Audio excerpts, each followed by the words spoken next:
All right, welcome to Week 7 webcast on iowaclassicsports.com. This time we're doing it on Thursday night, so some of you might not see it till Friday or Saturday, but we're doing it Thursday, Bob, because we decided Dowling and Southeast Polk would be a good game for the Blitz Extra, and I think one of the reasons probably was this game was like a do-or-die game for Tom Wilson and Dowling Catholic, and tonight, at first, it looked like Polk was probably going to, hold them off and do what they needed to do, but a very inspired second half.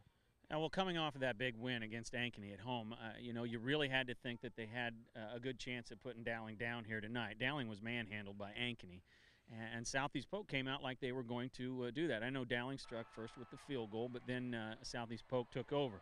But we saw a completely different second half, and that was the difference. Well, and I thought the one turnover in the first half really helped Polk. It engaged them, it got them going, and I thought it was really going to inspire them. But after that, it was even football. And then in the second half, really, it was a no-brainer.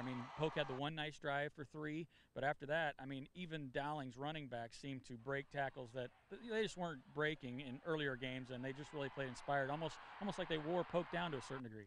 Well, that was the difference offensively. Warner and Mayfield took over this game. Shazinski, he stayed under control. He made some nice passes, and they really didn't have any turnovers or any penalties that killed them.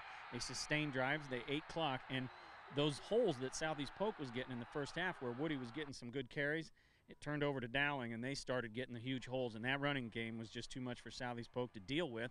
That killed them, and then on offense, we mentioned right after the game about 3 overthrown passes that were just killers for Southeast Polk. The outlook of that game could have been different if Engel connects on any of those 3. I think the main thing I took away from this game going into it, I thought, what's Dowling going to do when they have the ball? Because Polk is great defensively. They always are. And I thought, can Dowling gel offensively? And they really didn't in the first half. They did some nice things. And then a big screen pass to Warner kind of set it up. And from there, they really looked inspired. They really looked very sharp offensively, almost to the point where they were dangerous. Yeah, absolutely. Once Dowling was in control, there was no doubt about it. It was just total domination in the second half. And where Southeast Polk goes from here, they've got a tough schedule. You got to take on Johnston next week, and then they go and they finish with Urbandale. As for Dowling, Tommy mentioned, Indianola and Johnston are not going to lay down for this Dowling team. They don't care what this scoreboard was tonight. Now, we know Ankeny is going to host Johnston tomorrow night, so that now becomes a huge game in this conference because right now, Dowling and Southeast Polk tied at 2-1, and Johnston still undefeated, at least until they go to Ankeny tomorrow night, so that's a big game. Well, when we start Xing it Owen in this conference, this was the toughest conference when you talk to bottom. Top to bottom, it's probably the toughest conference.